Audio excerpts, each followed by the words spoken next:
I think the single biggest mistake people run the risk of making right now is they try it once or they try it a handful of times, whether that is ChatGPT or Claude or a vendor solution, and they don't get the answer they expected. I tried it, it didn't work for this very specific use case in this very specific scenario. Therefore, I'm going to stick it on a shelf and AI is useless in the world of PE. That's just factually a bad way to approach the use of AI technology.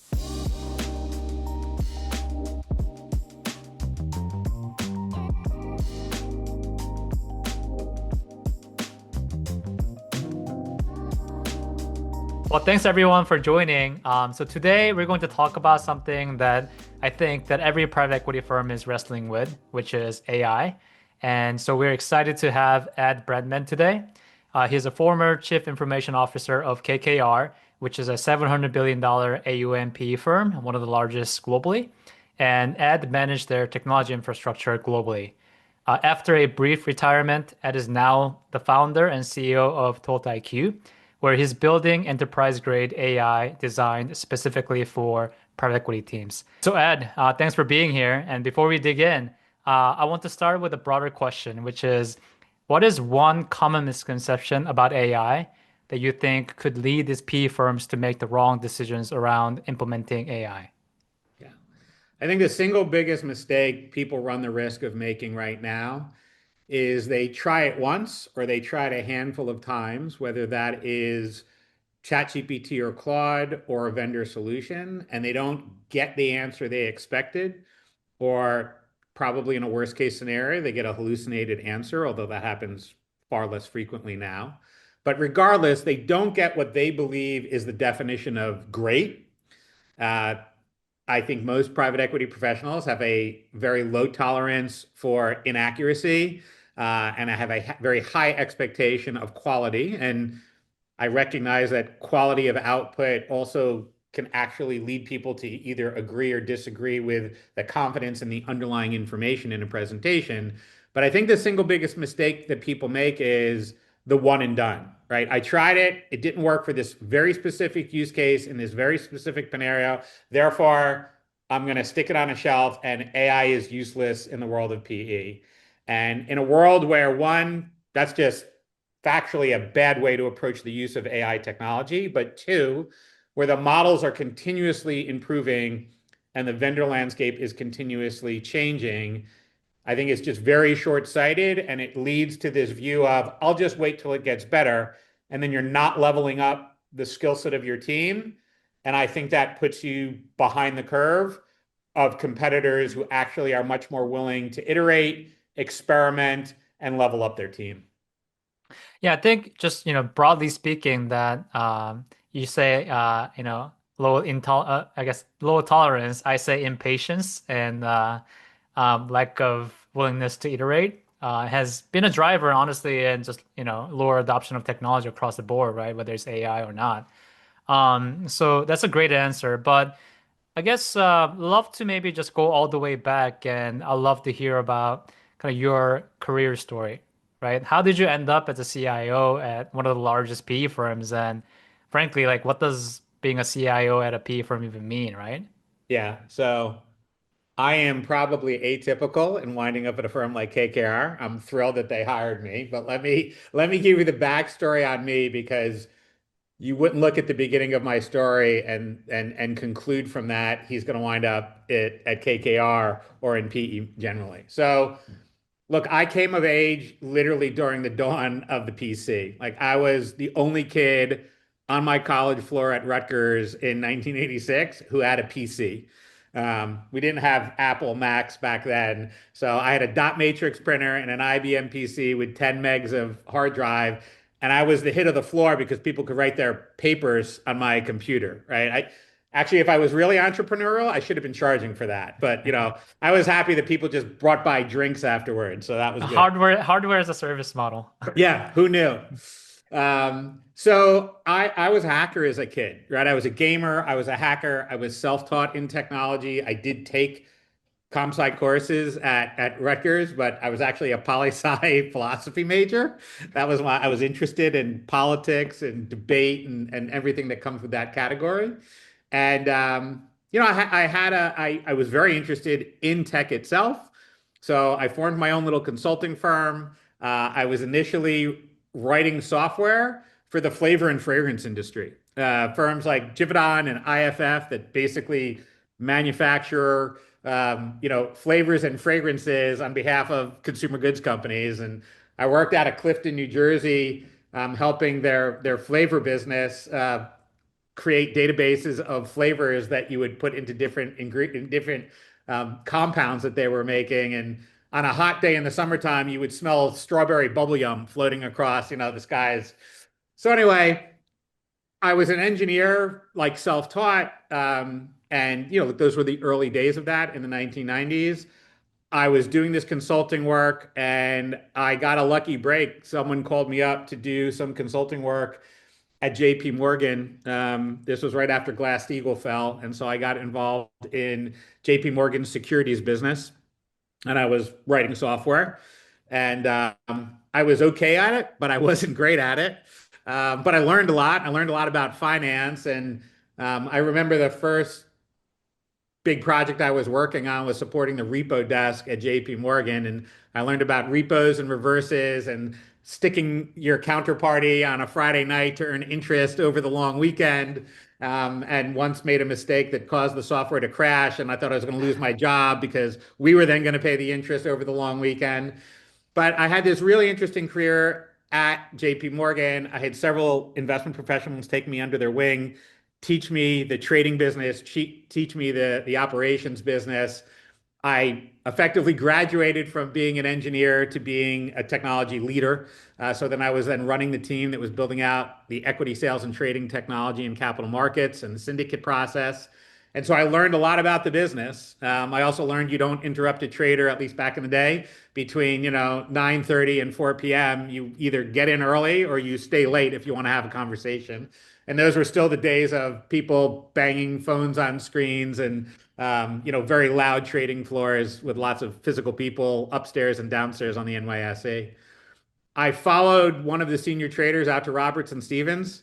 I had an unbelievable opportunity. This was during the first dot-com bubble. And I was the firm's first chief information officer, and I ran electronic trading as a business. I had the opportunity then to interact with the venture community, which I really didn't understand at all up until that point. But lots of venture-backed businesses were being taken public by Roberts and Stevens and Hambrick and Quist and Montgomery Securities. And once again, I had a bunch of senior business people who took me under their wing and taught me more about the business. And that gave me the bug to try to build a company. So after the dot-com bubble burst, I went and formed my first software company. A bunch of the team that had followed me from JP Morgan to Robertson then followed me to a startup that was called Renaissance Trading Technologies. It was not the Renaissance that everybody knows, and it was wildly profitable. But nonetheless, that's what we were called because we stayed in the Renaissance Hotel the first time we came up with the idea for the business. We sold that business several years later. So it was my first really experience with raising capital and investors and building a commercial enterprise. I took time off after we sold the business and I punched holes in the sheetrock of my house and built a Lionel train set, which led me to KKR indirectly because my wife said, please go do something else with your time. I don't want any more holes in the sheetrock. So I was working at PwC initially. I was there for about a year before the financial crisis. And I got a random call, a recruiter looking for advice from me on who would be good candidates for a CIO job at KKR. And again, once again, even though I understood the venture market and the capital markets, I was like, what does, to your point, what does a CIO CTO do at KKR? And they're like, well, right now it's like a five-person team, and it's basically keeping the lights on, but they have big plans. So I was like, okay, let me think about that. I went back to one of my mentors and I was like, who do you think would be good for this? And he said to me, why aren't you putting your name in the hat? I'm like, why would I do that? I'm running much larger organizations. And he's like, because it's KKR and like you've got this 10-year window. I was maybe I guess I was 40 at the time. And they're like, you have a 10-year window. Like if you can impress them, like this is the gig you want. So I called back this woman, Judy Homer, and I put my name in the hat. And it came down to me and another candidate from Goldman at the time. I was sitting at a bar, and my friends were like, "Why are you sitting at a bar?" I'm like, "Well, either she's going to call me up and give me good news and I'm going to drink, or she's going to tell me bad news and I'm going to drink." So she brought me good news. I kept that napkin to this day, and that job, that was a wildly transformative job that I had no idea at the time, Edwin, where it would go based on where it started. It really did start with, at the time in 2007, KKR was less than 400 people. I think I was technically employee 397. It was a private firm. There was an Americas fund, a European fund, and an Asia fund. So there was a small number of offices. It was effectively a single asset class, private equity. And my first job was make the networks work, make the phones work, make the video conferencing work. And by the way, I lost a lot of the time to the video equipment. So people started keeping tabs on the number of Yeah. times in a firm meeting I won or the video conferencing system won. But it changed dramatically over my 11 years at the firm. It's like the Cisco conferencing days back in the Hmm. day. Yeah, you know how hard those rooms were to build out? Really hard. It was not very user friendly, No. although my father-in-law works for Cisco. He's not in the communications division, thankfully. So I'm curious. So, you had a great career at KKR, decided to retire, and then soon afterwards, you came back to build ToltIQ. So what Yeah. was the opportunity that you saw? I think around then, ChatGPT was probably coming out or maybe even Claude. And like, what did you see in their solutions that you just thought, hey, like I could do this better for private equity? I like to take credit for saying what I saw, but like I didn't. I was, as you know, I spent 5 years visiting U.S. national parks by road. I came back to my house, and my oldest son, who is now 30, called me up and said, "Hey, I think this generative AI stuff is going to change the way everybody works." And I said to my son, Matt, I'm like, "Okay." Like, great. Like, let me tell you about my national park trip in Utah. And he's like, no, no, like, this is really going to change the way work gets done. And so he and I started brainstorming. And I remember at the time saying to him, okay, that's really interesting. And we talked about different aspects of private equity and capital markets that I was familiar with. And we zeroed in on diligence as this very hard problem that is very human intensive. And interesting versus lots of other problems in financial services. It's not explicitly a classic data problem, right? It's not like a snowflake data problem. It's not a time series problem. It's a problem of documents because at least in the PE world, many of the assets that are being purchased are long dated assets, right? They've been around for 5, 10, 15, 20 longer years. Maybe they're family owned, maybe it's a public to private, but all the knowledge is in the documents, right? And what happens during diligence is nobody's cleaning up the documents and creating really well-structured data sets that you can do analytics on. That's where associates come into play, ripping apart documents, building Excel models, looking at financials, which, by the way, if it's a public company, that's probably pretty clean. But if it's a private company, it could be messy. Maybe it's a tax-based business as opposed to a GAAP-based business. So maybe all they care about is their financials once a year. Like there's a lot of hard problems in that from a commercial standpoint. And so I said to my son at the time, look, we can put together a ragtag band of part-timers. You've got a full-time job. He was working at Duolingo at the time. I'm like, you need to keep your job because I'm not paying you cybersecurity salaries as a startup. But you can work nights and weekends and do it for some sweat equity, which he agreed to do because he was fascinated by it and kept his day job for a long time.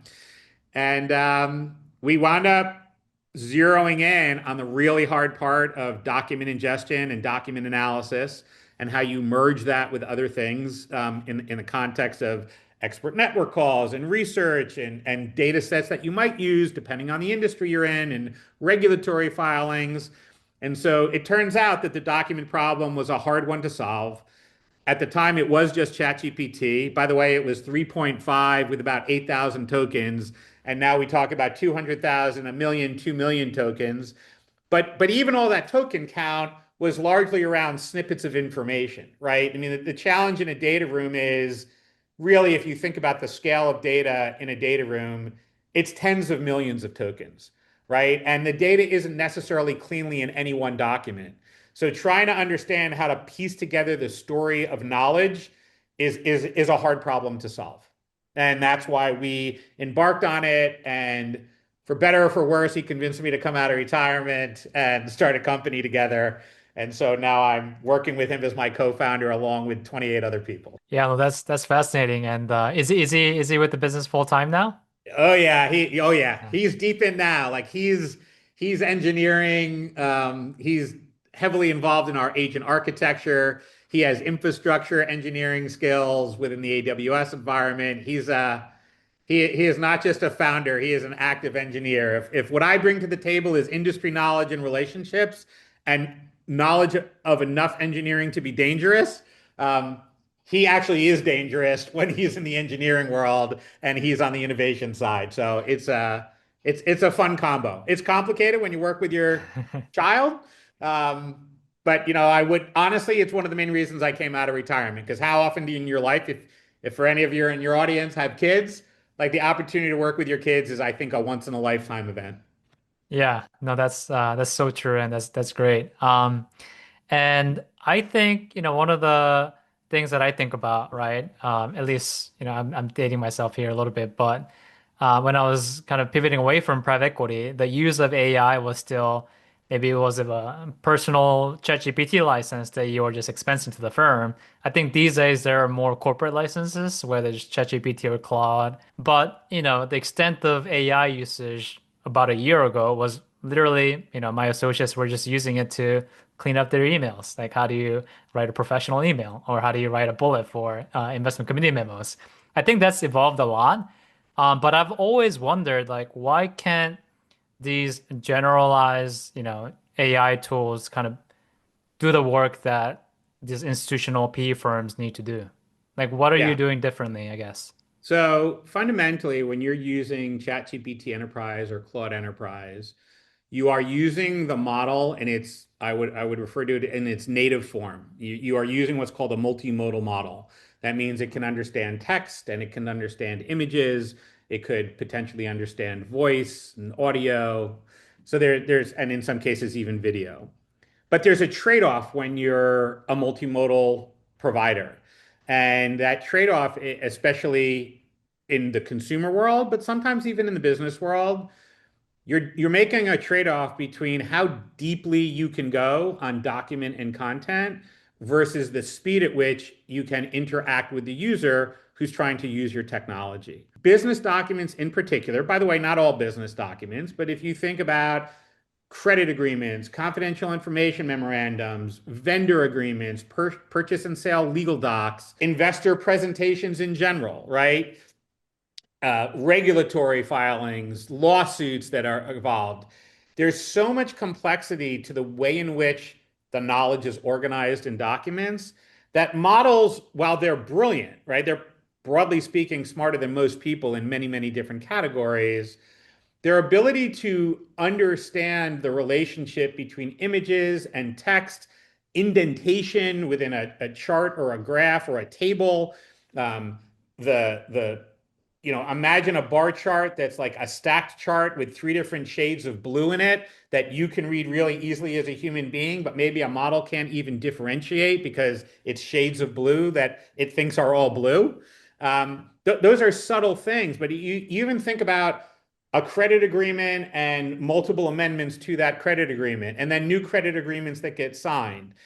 All of that has to kind of fit together. And so fundamentally, what we're doing differently than most of the competitors and the main providers at ChatGPT and Claude is we're ingesting the actual documents. We are deconstructing the documents into their parts, and we're building what's referred to as a vector-based database structure off of what are referred to as embeddings so that we can create this very rich, usable knowledge that when you're asking a question, we can affect curated content on retrieval and then feed a curated subset of knowledge into a model to get a really good response back. And importantly, with citations for every paragraph, in some cases, every section of a table or bullet points in a response. And that's just a fundamentally different way of working with data. To be clear, the vast majority of our clients run at a minimum ChatGPT Enterprise or Claude Enterprise alongside us. It's also the case that sometimes they have both. There's also a fundamentally different approach to security in a platform like ours versus a ChatGPT or a Claude. Meaning, look, if you as a company make a decision about uploading documents into Claude or ChatGPT, sure, they've got excellent security controls that you would expect. I mean, table stake stuff, but they're not under NDA with you, right? And in most Hmm. cases, when you're working on a deal, you are under NDA. So we're very unique in that we sign NDAs with each of our clients that effectively creates the equivalent of a tri-party agreement from a protection standpoint. And so as a result, when you're loading your documents into our environment, that's under NDA. Those are kind of secured in your own effectively holding pen and S3 bucket in Amazon terms. And that's segregated from anything that's happening on the model provider side. And then what we've done is built off of that what we believe are standardized workflows that, while not overly restrictive or prescriptive on how you use them, if you're working on the extraction of vendor data, or you're working on the extraction of credit terms, or you're working on the extraction of a lease agreement, that's a very specific workflow in our platform. That's different than a chat flow back and forth. It's also different than a blueprint where maybe you want to model your IC memo off of a prior memo. And just like we deconstruct documents, we'll deconstruct your memo and we'll build things that make that work well together. So the workflow that we've done, and we are model agnostic. We use models from OpenAI, Anthropic, Google, and Cohere.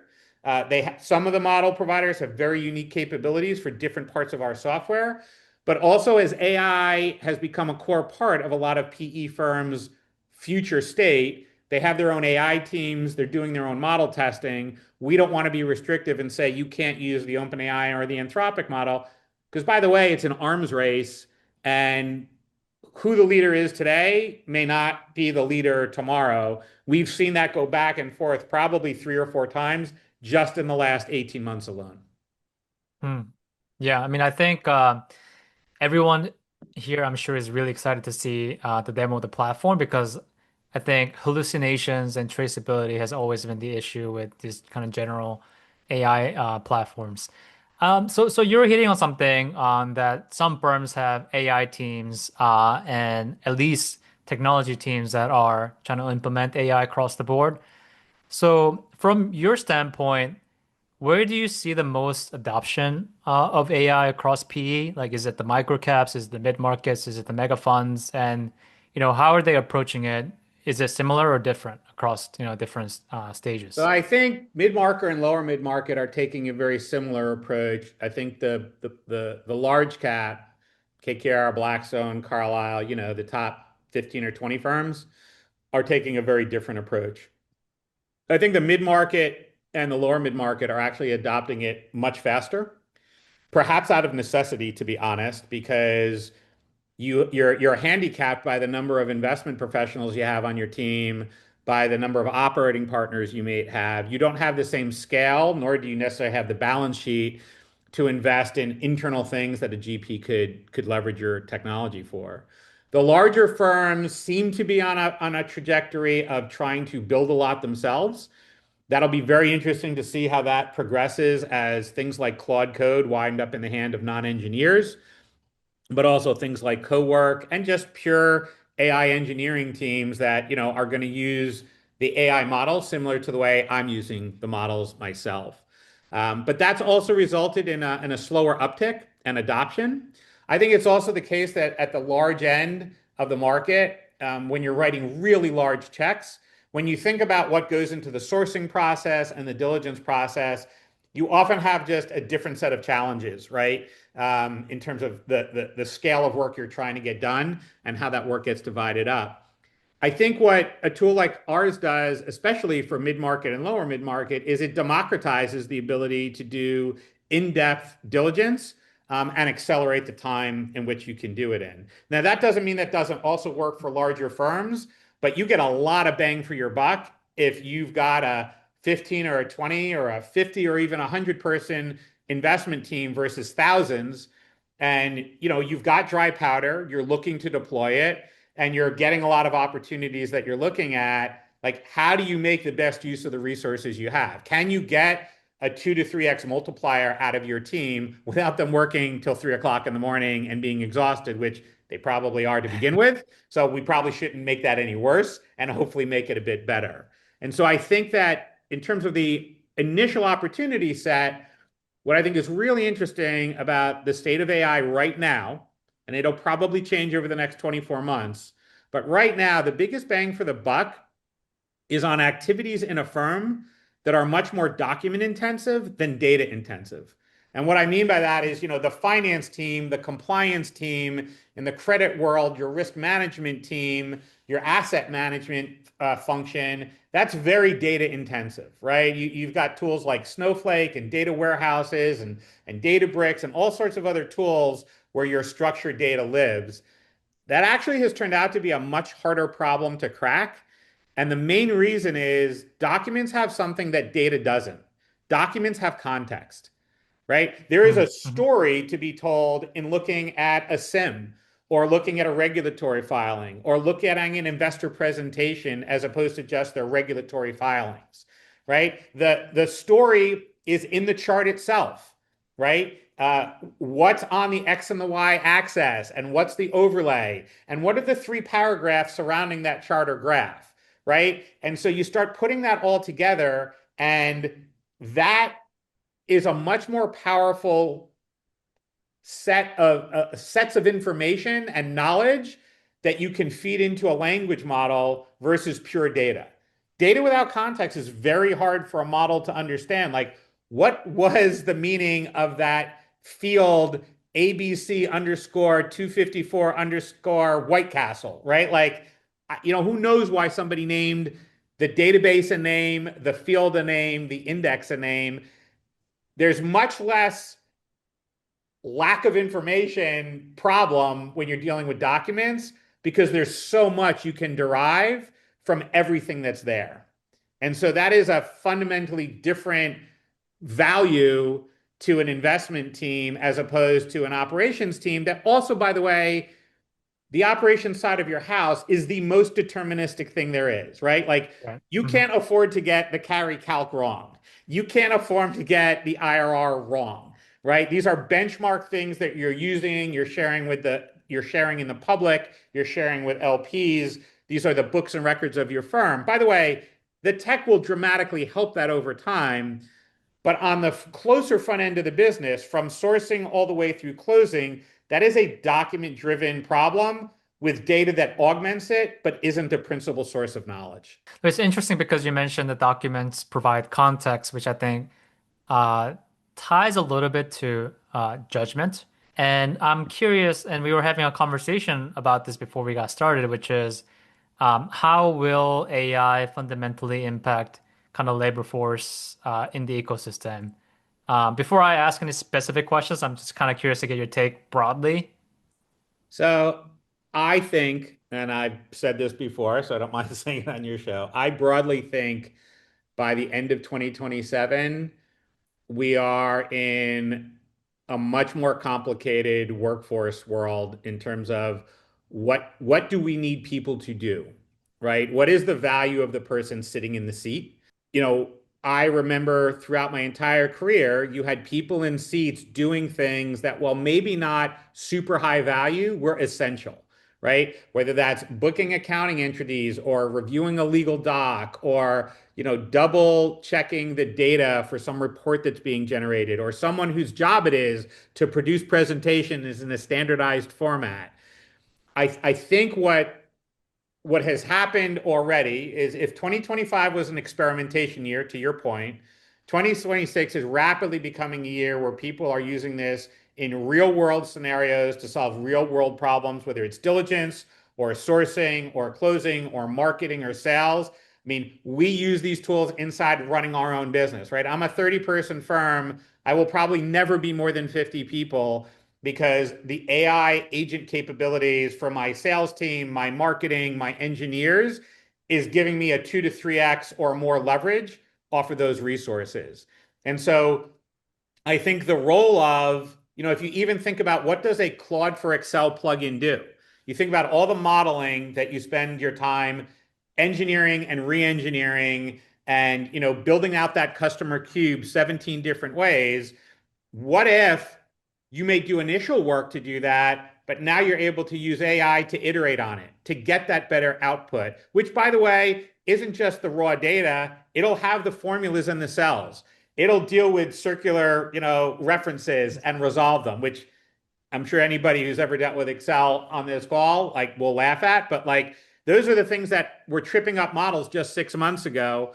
And at least with Anthropic's latest release, OpenAI has recently released their competitor version of it. These models are getting really good at solving those problems. And so I think the bang for the buck, the multiplier effect on speed at which you can do things and the depth at which you can do research, whether that's on the sourcing side or on the diligence side, it's having the most impact there, right? And it's having the impact on that sales presentation you're putting together, that market research you're putting together. I think there's risk for the McKinseys and the Bains and the BCGs of the world because there's an enormous amount of information on the internet, and a lot of it is good. Now, you can argue some of it's slop for sure, but there is a lot of good information that companies publish, that marketing sites publish. And the problem before AI was it was very hard to scrape the web when the websites themselves changed on a regular basis. But with the vision capabilities that are being deployed and the new ways in which the web agents have been built, all of a sudden that information has been democratized also. And so you could be a one-man wrecking crew building a research report you used to go out and spend $250,000 on. So it sounds to me, in some ways, it's not necessarily a complete elimination of junior resources, for example. It's more so that you can do a lot more with less, and maybe the profile and the skill sets of the resources that you're hiring is going to look differently than today. I don't think I don't know if it's going to affect this summer hiring course, but I assume that by the time summer associates are being hired in 2027, if you aren't expected to use AI in your job, you should really question whether or not you want to work there because that is really an enabling feature of how your life and both the quality of your life, but also the quality of your output is going to go up. And so I do think there's a new mix of skills that will be expected of investment professionals. To be honest, I think it'll be expected of everybody in every industry, right? Like, okay, does the guy building my roof or fixing my plumbing need to use AI like when he's at my house? Absolutely not. By the way, I think his rates are going up because trades are going to be even more valuable. But like, could he use that to run his business better? Does he use that to take a picture of a really complex piping structure and give him skills that maybe he'd otherwise have to call another one of his colleagues for? Like in so many different ways, AI will augment things that are happening in the real world, right? Like the widget world.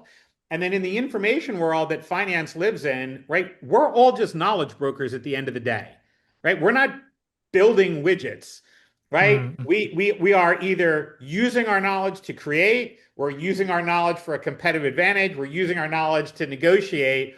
All of those things are okay, there's information asymmetry, but all of a sudden AI is going to dramatically alter that structure. And so, if you think about do you just need to keep adding people to do more deals? Not necessarily, right?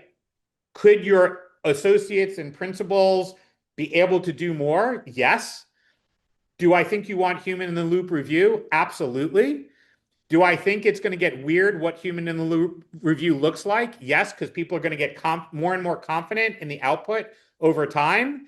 And there's a risk that people will not do as much checking. So I do think there's a really important aspect of as you come up through the ranks, learning how to learn, learning how to be inquisitive, learning how to take the adversarial position to make sure that whatever you're looking at is accurate.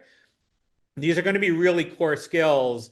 And it's not just going to be some rote behavior that you were taught as an investment banker at Goldman or Morgan Stanley. You brought those skills to the PE firm and you just build on top of it. you're going to be doing different things going forward. Yeah. I mean, I have a personal hypothesis that, if you look at the typical org structure of a PE firm, it's the typical pyramid, right? And if you look at the VC world, it's the reverse, right? A lot of partners and less analysts. And I think it's going to converge towards there, right? Because you can do a lot more with, uh, you know, Yeah, I mean, different types of, whether the pyramid inverses, I don't know. I think for sure the pyramid flattens out on the sides, right? right. And at some point, depending on the sector that you're investing in, the amount of dry powder you have, like getting a multiplier effect on your team only goes so far because at some point, okay, great, we're doing 3x the number of reviews that we were doing before.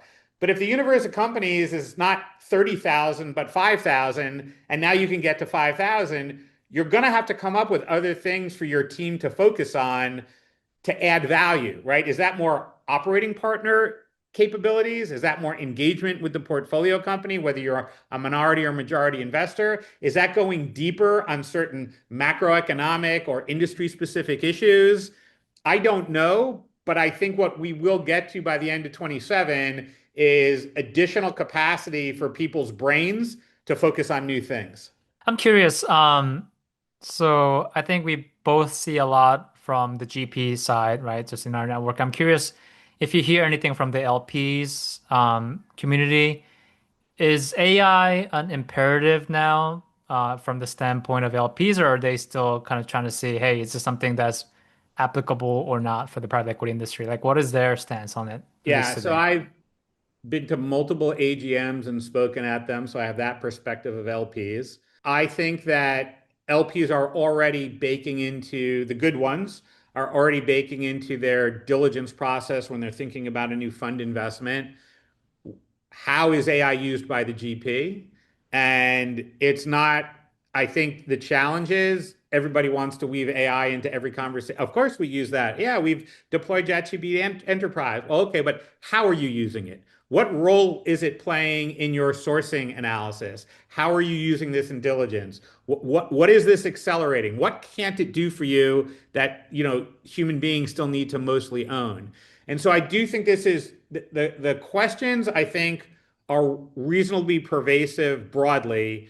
I think we're only entering a window where people really are trying to dig in deeper into what is the role of AI in the org and how is that impacting the cost structure of the firm, the speed at which they can do things, the speed at which they can respond to activity. And then LPs themselves are actually trying to figure this out as well, Edwin, which is, I think, oftentimes harder for them, especially the public pension plans, because of the speed at which they generally are limited by how quickly they can alter their tech stack.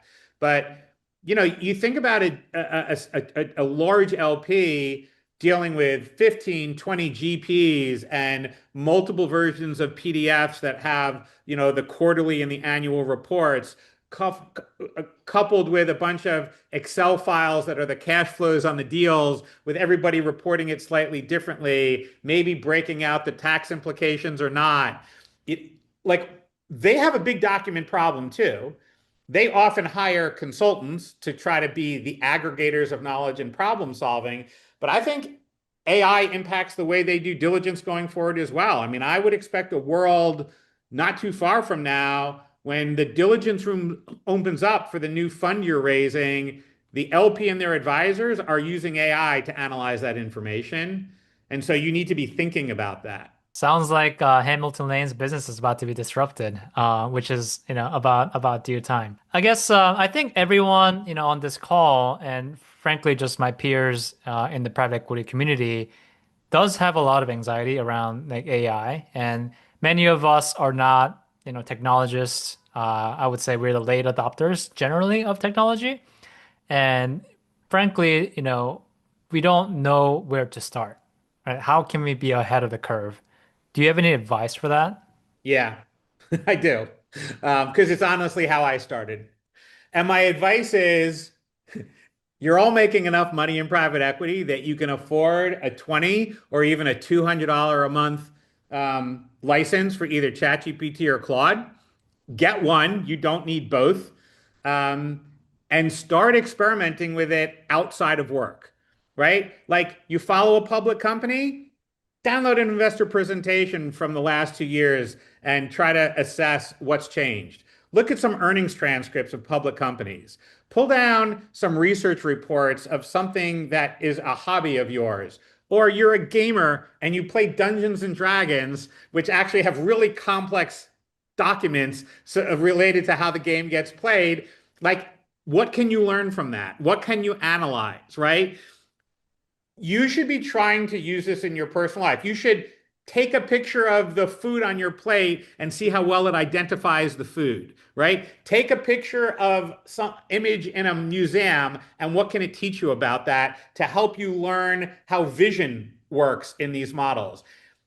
The way to get less anxious about it at work is use it in your daily life. And I think there are so many different ways. Like from the simple things like everybody talks about, like, oh, I'm planning a trip. I'm going to go on a 2 week trip in the Caribbean. What are the best beach bars for me to hit on the three islands that I'm going to go visit? Right? Like that might sound silly, but like it'll start a conversation between you and the model and it'll lead to some follow-ups and you'll start to understand how that works. Right? And so I think there are things that everybody can do in their personal lives to get comfortable with AI that will make that transition in their work life that much easier. The other thing I can't stress enough for people in a work environment, because it's more stressful in work than in personal. The challenge with AI today is you have to be okay being iterative in what you do. And I think that literally runs counter to how every PE professional thinks. Like, I have to get it absolutely right the first time. And if that means I stay up till 4 o'clock in the morning, then I will get it right on the first pass. You're dealing with something that doesn't care how often you ask it questions. So I think that that whole approach is something that you should really give some thought to in terms of it's changing the way you think about problem solving. Yeah. Yeah. I think it's a little bit of a mindset problem because It I think is. to your And point. it's just it's different than what you're used to. And that's okay.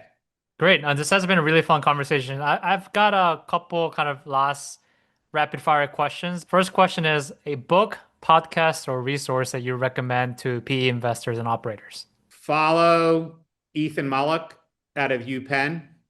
I think he posts very interesting stuff related to AI. He was an early adopter. He's incorporated into university. He's part of the Wharton program. Obviously, a lot of people go through Wharton, so I would encourage people to follow him. He wrote a book that's probably a little dated at this point called Co-Intelligence. It's a really easy read, but it also will give you a great framework of how to think of AI. And when you think about when he wrote it versus where it is today, it's probably even more relevant. Huh. I will make sure to check that out.